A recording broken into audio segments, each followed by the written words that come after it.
Halo guys, senang sekali dengan aku di sini Nasya Fadila, dan kali ini aku akan mengajak kalian semuanya, terutama kaum milenial, karena aku akan membahas mengenai yang sangat menarik nih, mengenai investasi properti. Pasti udah penasaran dong. Kebetulan aku lagi ada di apartemen Transpark Juanda Bekasi, dan aku bakal ngajakin kalian untuk bareng-bareng berdiskusi, berbincang dengan seseorang yang memang udah profesional di bidangnya.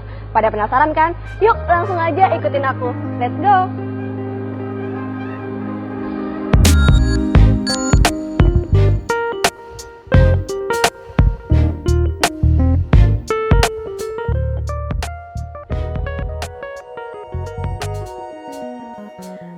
Halo Bapak. Iya, halo. Selamat siang. Kenalin, aku Nasya Fadila dari Youthpreneurship, dan boleh dong Pak perkenalan terlebih dahulu dong dengan teman-teman kita di sini. Saya dengan Rudi Setiawan selaku GM Marketing dari Transpark Juanda Bekasi. Oke, nah jadi teman-teman Youthpreneurship ini udah pada penasaran nih Pak mengenai pembahasan kita pada kali ini. Jadi boleh nggak sih Pak kalau kita langsung aja keliling di apartemen Transpark Juanda Bekasi dan kita akan melanjutkan perbincangan kita kali ini deh Pak. Benar sekali, kita boleh langsung lihat-lihat seperti apa kawasan dan fasilitas yang kita sediakan di sini, ya kan, yang luar biasa, sambil kita melihat-lihat nih pemandangan dan suasana fasilitas yang ada ya. Iya, pasti udah penasaran kan kalian guys. Jadi langsung aja yuk kita akan keliling bareng dengan Pak Rudi di sini. Oke. Let's go. Ayo. Nah Pak, dari tadi kita kan udah berkeliling nih, baru aja berkeliling, terus aku ngeliat suasananya ini memang bagus banget, nyaman, terus juga ada lazy pool yang memang kayaknya baru ini ya apartemen yang ada fasilitas ini, atau gimana nih Pak? Ya, memang kalau fasilitas yang kalau mungkin saya boleh katakan, ini yang di Bekasi mungkin yang pertama, atau di Jakarta mungkin satu-satunya yang pertama yang punya fasilitas di dalam apartemen ini. Istilah kata waterboomnya di dalam semua nih. Ada 5 kolam renang. Biasanya kan cuma 1 kolam renang tapi rame-rame. Ini ada 5 Pak. Nah jadi karena memang ini suasananya bagus nih Pak. Terus juga kita akan membicarakan mengenai kaum milenial dan kaitannya dengan investasi properti. Jadi kira-kira nih Pak, gimana sih pandangan Bapak terhadap kesadaran dari kaum milenial ini terhadap investasi properti saat ini? Ya, kalau untuk kesadarannya sih memang sudah ada peningkatan. Tetapi kalau saya melihat flashback 5 tahun sebelumnya dari sekarang ini, dari teman-teman praktisi saya juga, itu sudah didengungkan. Beda sekali peningkatannya. Memang ada, tapi tidak signifikan. Belum signifikan. Nah, inilah yang saatnya bagi teman-teman milenial, ya kan, kaum muda, ya saatnya sudah mulai membuat pola mindset ini, savingnya sudah ada, ditetapkan mau kemana arah tujuannya. Nah, itulah yang pentingnya ini. Pastinya seperti itu ya Pak. Dan ini kita tahu juga kan, investasi properti itu kan biayanya sangat tinggi ya Pak. Dan kelamaan juga semakin meningkat nih harganya gitu. Nah, itu bakal jadi hambatan nggak sih Pak untuk bagi kalau hambatan sudah pasti, tergantung kapan want to buy-nya. Kalau menunggu ya pasti akan naik terus nih harganya. Kita sudah tahu populasi ini kan terus bertambah, tetapi lahan tidak pernah bertumbuh. Yang ada makin padat penduduk, lahan makin terisi terus. Nah, inilah yang menjadi demand dan supply-nya tidak udah sebanding lagi gitu. Mau tidak mau akan arahnya adalah ke high rise building, bukan lagi ke hunian horizontal tapi ke vertikal. Nah, inilah yang menjadi kenapa di DKI Jakarta, terutama di pusat bisnis Jakarta, pasti banyak kan high rise building. Kalau di rumah-rumah pasti tanah harganya sudah tinggi. Nah, kenapa Bekasi ini menjadi suatu hal yang menjadi suatu pilihan dari para kaum milenial? Karena harganya masih memadai, masih terjangkau berbanding dengan yang di Jakarta. Hal ini menjadi penyangganya gitu loh, tapi ditunjang dengan fasilitas-fasilitas yang transportasi yang mudah untuk mencapai kalau kita mau bekerja di Jakarta. Jadi kira-kira apa nih Pak tipsnya supaya kaum milenial, anak-anak muda zaman sekarang itu bisa memiliki hunian yang sesuai dengan apa yang mereka inginkan? Ya, Bagaimana jadi persiapannya? sebenarnya kan mudah. Kalau kita nih dari muda maupun sampai nanti dewasa dan sudah mapan, sudah punya pekerjaan yang fix ya gitu ya kan. Nah, dari saat inilah kita harus belajar dalam membuat suatu list budget pengeluaran dan cost dan pemasukan ya istilahnya ya. Sehingga itu bisa dilihat apa pengeluaran kita bisa saving berapa, itu mesti di list. Kita lihat in the future-nya kita ini mau dibawa kemana sih gitu loh. Tidak sepenuhnya kan kita harus mengikuti orang tua. Betul ya? Iya kan? Jadi kita harus prepare investasi apa nih yang cocok nih, yang bagus, yang sesuai dengan para kaum milenial. Aduh, pasti makin penasaran nih kaum milenial sekarang, apalagi teman-teman youthpreneur. Ini bakal jadi pembahasan yang sangat menarik ya, karena sangat-sangat bermanfaat, apalagi seperti yang dibicarakan sebelumnya, kalau investasi properti ini makin lama makin meninggi nih harganya, Ya, pasti jadi betul. keuntungan untuk diri kita juga ya guys. Jadi Pak, daripada kita di sini aja nih, dan saya juga penasaran dengan tempat yang lainnya, gimana kalau kita langsung ke tempat yang lain? Let's go. Waduh, berarti kita sekarang lagi ada di mana nih Pak? Area olahraga? Ini arena olahraganya. Jadi sini ada basket, bisa jadi futsal, bisa volley dan lain-lain di sini ya kan. Jadi ini lapangan multifungsi ya Pak? Multifunction ya, betul sekali. Bagus banget. Oke lah ya. Iya. Belakang kolam renang ya kan. Ini yang semi olimpiknya nih. Oke. Jadi ini guys semi olimpik. Semi olimpik. Ya, Ya. bisa dilihat. Ini yang benar-benar kita kalau mau spot, yang benar-benar mau jauh ya ini. Ya lumayan dalam ini. Kira-kira kalian mau nyobain guys, silahkan berenang di belakang. Tapi kalian investasi dulu properti di apartemen Transfat Juanda Bekasi Yes, ya guys. betul. Oh iya Pak. Karena kita masih membicarakan mengenai investasi properti nih Pak, seberapa penting sih untuk kaum milenial ini untuk memiliki hunian? Ya, jadi kalau seberapa pentingnya, sangat penting. Kalau nggak mulai dari sekarang untuk investasi atau nabung di properti, wah, ya tadi ketinggalan lagi harganya. Ya, jadi sekarang ini mesti atur budget pengeluarannya. Bukannya kita mau pelit ya, tapi kita harus set kapan kita harus ada pengeluaran, kapan kita harus saving. Nah, inilah yang menjadi gaya hidup ini harus kita tekan sedikit lah. Nggak boleh, maksudnya saya nggak ngelarang, tapi kan sudah harus melihat future ke depannya, sudah harus menata kehidupan ini. Jangan sampai nanti tua kayak saya ini baru setengah mati ngubernya nih. Harganya sudah nggak reasonable nih. Harga-harga rumah di Jabodetabek kan gitu loh.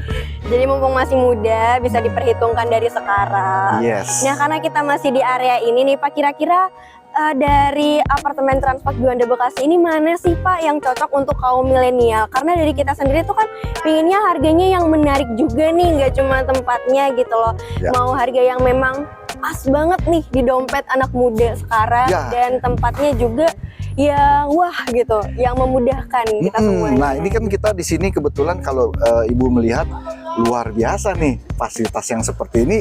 Pikirnya mahal nih, ya kan? Ternyata harganya masih range di 3,5-400 nih. Yang mana pasti cicilannya wah mahal nih Pak. Ya kan, bener kan pertanyaan-pertanyaan. Bayangkan tinggal 3 jutaan saja sudah bisa memiliki hunian di Transfat Juanda Bekasi. Nah Pak, karena memang dari tadi kita udah membicarakan mengenai budgeting segala macamnya, pasti teman-teman youthpreneurship udah pada penasaran dong dengan unit yang ada di apartemen Transfat Juanda Bekasi ini. Gimana kalau Pak Rudi mengajak saya dan teman-teman lainnya melihat langsung nih unit yang ada di sini? Boleh, boleh. Yuk kita langsung mau lihat. Oke, ayo guys. Ayo guys. Nah teman-teman youthpreneurship, sekarang kita lagi ada di salah satu unit yang ada di apartemen Transfat Juanda Bekasi. Nah Pak, di sini tuh kita lagi ada di unit mana nih? Ya, ini kebetulan unit kita yang 2 bedroom nih. Ya, jadi 2 bedroom itu jadi ada kamar utama 1 dan 1 kamar anak. Ini cukup nyaman lah untuk pasangan muda lah ya. Dan tadi kita juga udah lihat ruangan satu lagi ya Pak? Betul, yang studio. Tipe yang studionya ini cocok untuk para mahasiswa nih. Ya, yang tadi yang kita bilang budgetnya ya bisa masuk nih kalau mau dipaksakan untuk saving, cicil ke apartemen. Nah Pak, kalau misalkan kita pengen banget nih untuk memiliki hunian di sini gitu kan. Tapi kita udah takut duluan sama harganya, gitu. Udah panik duluan nih. Waduh, berapa ya ini ya? Gimana nih bayarnya nih? Kira-kira mekanisme pembayarannya tuh gimana? Jadi kita ada 3 cara bayar. Ya, pertama cash keras. Ya biasanya kalau cash keras pasti nanti dibantu sama orang tua nih. Ya kan, kalau orang tuanya mungkin kuliahnya orang daerah nih, misalkan mahasiswanya orang daerah, ya pasti kan orang tuanya khawatir nih daripada kos. Ya mending orang tuanya juga ingin investasi nih, dipadukan nih buat anaknya juga tempat tinggal kuliahnya. Ya udah cocok nih diambil cash keras, langsung tunai, bisa langsung serah terima nih. Yang kedua, kita ada kontan bertahap. Kontan bertahap ini kita bisa cicil mungkin 18 bulan atau 24 bulan, itu bertahap namanya. Kan yang terakhir adalah KPA, kredit pemilikan apartemen. Jadi ini yang biasanya pakai DP. Ya DP inilah yang cicilannya 3 jutaan nih. Begitu juga dengan nanti pas akad kredit sama bank, mau 15 tahun, ya kurang lebih sama 3 jutaan juga per bulannya. Nah tinggal diatur. Nah tadi yang saya katakan, mahasiswa ini nggak ngatur budget pengeluarannya, dapat uang jajan ini bisa gak nih ditekan, misalkan dapat uang jajan dari orang tua 5 gitu loh kan, berarti kan dipotong ongkos kalau tinggalnya di Jakarta atau di luar daerah kan nggak mungkin juga. Nah inilah yang bisa dia ngakalin, di adjust pengeluarannya ini buat jadi cicilan apartemen. Nah ini loh. Terakhir nih. Iya. Dari Bapak sendiri tuh keuntungannya yang pastinya nih dalam jangka waktu ke depan yang pasti bakal kita dapetin kalau kita punya hunian mulai saat ini nih, apa sih Pak keuntungannya? Jadi kalau keuntungannya selain nanti misalkan ya, saya bicara sedikit dulu, flashback dasarnya dulu nih dalam memilih investasi properti. Yang pasti tentu lokasi. Lokasi ini kan berdampingan dengan misalkan masih kuliah, berarti kan kita mau nyaman, yang cepat turun kita hunian langsung kuliah kan gitu kan, tanpa harus keluarin kos-kos itu di-convert ke cicilan. Nah, lalu yang kedua kita melihat fasilitasnya, konsepnya seperti apa, ditunjang dengan apa yang ketiga, TOD. Karena kedepannya kita akan menjadi negara-negara maju, kayak Singapura, Korea, Jepang, Amerika, itu konsepnya semua pakai transportasi publik. Mau tidak mau semua kita akan, infrastruktur kan lagi digalakkan nih, lagi dikembangkan. Kenapa? Nanti akan pajak-pajak mobil, tol itu, bensin, parkir akan mahal semua. Orang akan digiring untuk menggunakan transportasi publik. Nah bagaimana kalau huniannya kita sendiri tidak ada wadah itu? Akan turun nilai investasi propertinya. Itu dulu nih yang harus paham dulu nih. Jadi memilih investasi properti, termasuk apartemen, dilihat dulu konsepnya dan TOD-nya seperti apa. Tahu ya TOD maksudnya ya, Transit Oriented Development. Depan kita ada KRL, Transjakarta di depan turun, langsung selangkah doang di depan kampus LSPR, ya LRT sebentar lagi udah dekat, kita siapkan shuttle bus.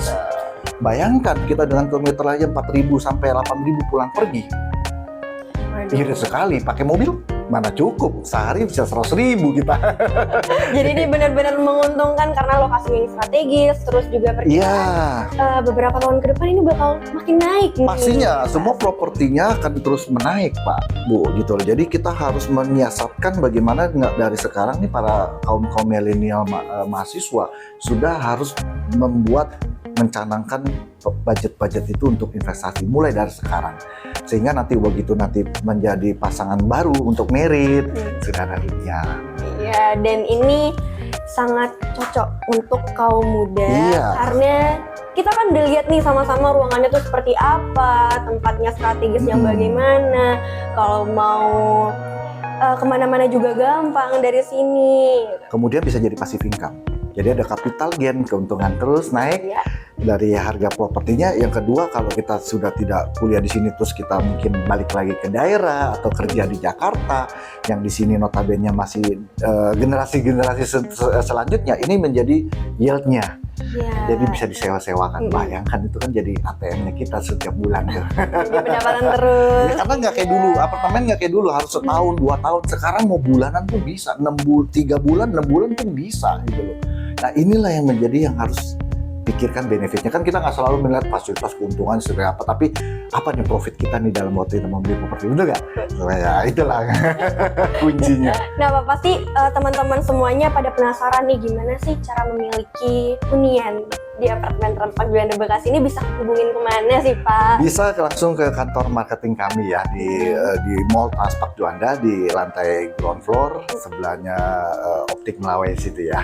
Terima kasih banyak. Terima kasih, Bapak Rudi, sama-sama. telah, menyempatkan waktunya untuk berdiskusi bersama kita semua di sini. Boleh, terima kasih sama-sama. Sehat dan sukses selalu buat Bapak. Amin. Amin. Salam sejahtera untuk semua teman-teman, sehat selalu semua ya.